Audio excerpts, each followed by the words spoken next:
ABC Chief Meteorologist Rob Perillo. Welcome back. Well, if you like milder temperatures, you're in pretty good shape. This time last week, we were talking lows in the teens. Today, we were highs in the lower 70s, more than reversing the numbers, almost a 60-degree swing. So let's take a look at the big picture across the lower 48. Storm track well to the north in the northern tier of states. High pressure in charge over the Gulf Coast, but it continues to shift farther to the east. So that's allowing for southerly winds and going to allow for our temperatures to halt somewhere in the mid-40s for your overnight lows, as those southerly winds will continue to usher in slightly milder air, also damp air. You can almost, when you go outside on these type of nights, you can almost smell the Gulf of Mexico, the salt in the air a little bit. That's what I kind of like about this time of year. And as we head into tomorrow morning, temperatures will moderate into the lower 50s. Here comes cloud cover. We're going to see clouds coming in.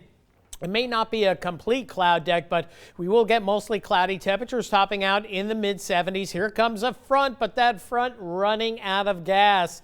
Getting to that time of year where sometimes the fronts don't make it on through, and this seems to be the case later this week. And actually, we get a warm front that makes it just about down to I-10, so northern portions of Acadiana are going to cool down.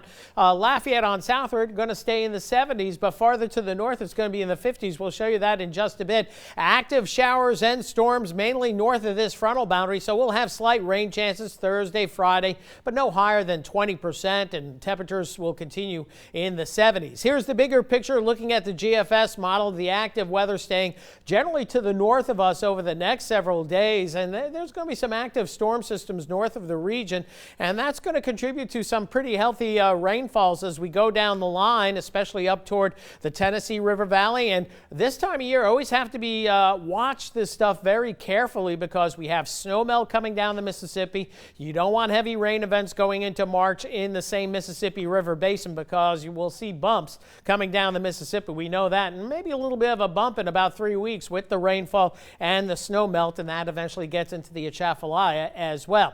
Now, temperature-wise tonight, we're going to get down into the 40s, lower 50s at daybreak tomorrow. Temperatures tomorrow, the graph model like 77, 78 for a high. We'll hold it to about 75 degrees. And then tomorrow night, we hold in the 60s. And then we get into Thursday, lower 70s, more cloud cover, a few showers on your Thursday. And then Friday, you could see that cooler air working its way southward, gets to Alexandria, but not at Ville Platte. Look at that 18-degree temperature difference. So we stay in the 70s as we head into Friday. So a nice evening overall, cool, but not as cold as last night. And you can feel that Gulf dampness out there. 75 the high tomorrow. We start off mostly sunny, but we cloud up as the day goes on.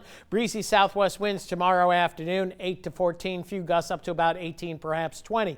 Rain chances low, but they'll be there, 20, 30%, more like spring showers to go with those spring temperatures. Highs in the 70s, lows in the 60s, and as we move down the road into next week, might see a little bit stronger front along about Monday, which could cool us off further than what we're indicating on the 10-day today. Tune in tomorrow on GMA. We might have a different story. Marcel? All righty, the ever-changing forecast. Thank you, Rob.